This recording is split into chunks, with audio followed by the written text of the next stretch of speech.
One of the biggest obstacles for people today, the inability to deal with boredom, is one of our greatest weaknesses. And in almost any meaningful journey, you have to go through boredom. Whether it's you're traveling to another country and you have to spend some time in the airport, or whether it's you're having a conversation with somebody. If you're in a conversation that doesn't allow space for boredom, it will never reach anywhere. And boredom is the scariest thing, because if the conversation becomes boring, it's over. And then what you find is that you're forced all the time think, what's the most interesting and important thing I can say? And then you usually reach out for the things you've already said a million times before, and you know they're effective. And both of you find yourself just exchanging these slogans, and you never reach anywhere new. And to reach someplace new in a conversation, like you need to go somewhere and nobody really knows what they're talking about, and you're wandering around and you realize, oh, it's not going anywhere, and you come back and you wasted 20 minutes on something which was, in the end, it was nothing. The most interesting conversations I had in life, it was like this long conversation when much of it was quite boring. So, and it's the same when you go to explore yourself. Like, I don't know, not necessarily in meditation even, like you want to go to use sport. So, okay, you start, I'll go on a hike. And you start going, and after 3 hours you feel thirsty, and it's hot, and it's inconvenient, and there is nothing to see, and you say, oh, forget that. I'll go back and watch some movies.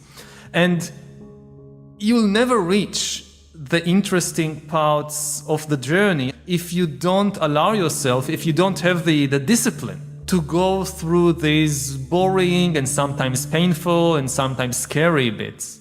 I think becoming okay with boredom is such a useful skill. I just came now from Silicon Valley, and what we just said is the greatest heresy possible in California, in San Francisco, to say, let's just give some space to boredom. There is nothing more radical and subversive. Netflix's biggest enemy, he was asked who is the biggest competitor of Netflix. And the answer was sleep. That's our biggest competitor. So, boredom, if people could get along with boredom, entire industries will crash. So you really familiarize, boredom is, it's an abstract idea. What does it actually mean? What it actually means is our particular sensations in the body. It's not an abstract. And when you actually observe, you see that they are extremely unpleasant. Like when you're bored, we tend to think about boredom as something like nothing happens. But actually a lot of things are happening. There is a lot, it's not like severe pain. It's actually a more subtle kind of pain throughout your body, which many people find far more intolerable than the heroic, severe pain. That, again, I'll take an example just for meditation because I'm more familiar with it.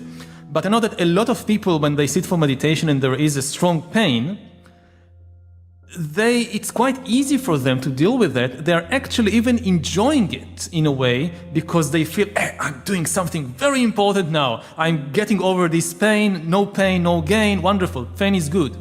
And then when boredom comes, it immediately breaks them. They can't deal with it. Because it's a very unpleasant feeling in the body. It's not abstract.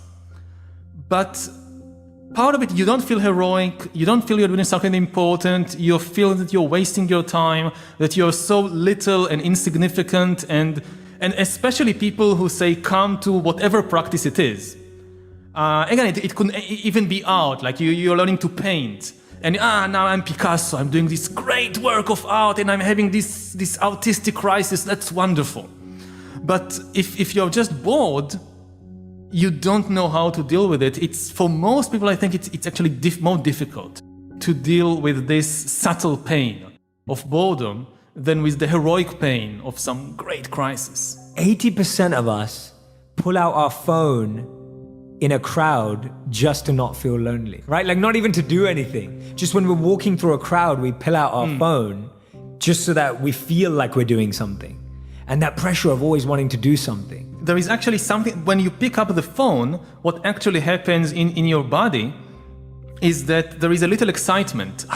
maybe I get some email, maybe I got some like to my Facebook, whatever. And so the moment you pick up the phone, there is a rush, a small rush of excitement in the body. And actually, this is what makes it so addictive.